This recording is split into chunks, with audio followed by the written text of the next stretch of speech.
There's a lot of different setups on the conventional deadlift, but it's the same thing. Many roads lead to Rome. So if you watch them, by the time the bar breaks, everybody is essentially still in the same position, braced the same way. So here's the way I teach it. There's some essentials here. First is you've got to learn the hip hinge. So this is where we imagine that dresser drawer behind us, and we're going to push it closed. Open, closed. Now I got to fire the hips through. I'm not bending over. I'm not rounding over.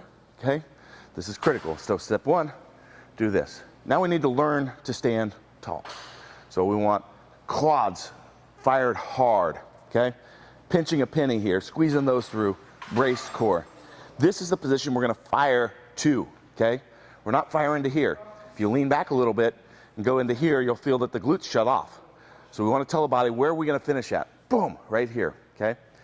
So what I like to do is bend over at the waist first to create a little bit of tension with the bar, creating some tension that I'm going to wedge under. Watch our wedge video to understand that a little bit better. So I'm going to bend over, I'm going to pull up on the bar, boom, create some tension off my shoulders. If you've got any, my arms don't straighten, but if you've got any tendency to curl it, flex the triceps out at the same time, okay?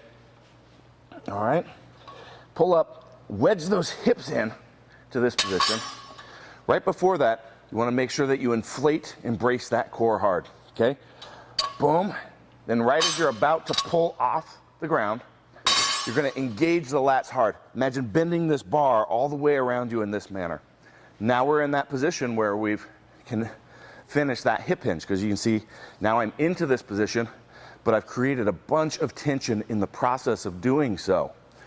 That's important. We've got a braced core. We've got tension on the floor. We've got our hips wedged in there. That bar almost always wants to come off. Then I'm going to start initiating that wedge and squeezing those glutes through to finish the lift. So I'm driving back at a 45 this way, off my heels, trying to take my body weight off the bar, firing my hips through to 45, trying to hit an opposite point on the wall over here, wedge them through, but I'm still grabbing the ground. Listen to any of our rooting concepts. You got those 3 points on your feet. You're gripping the ground. Even though the weight is on the heels, you are grabbing that ground and twisting that up to wedge those glutes through. So again, we know what the hip hinge is. We know what our brace core is. Bend over, create tension, brace, drive in, twist, and fire through as you go back. And everything comes up in the middle. Notice I wedged through, and I didn't lift. Oh God, look at this. Nice erector pull, oh, all the way over the top. Oh. We don't want none of that shit. Okay, that is the very basic conventional deadlift primer.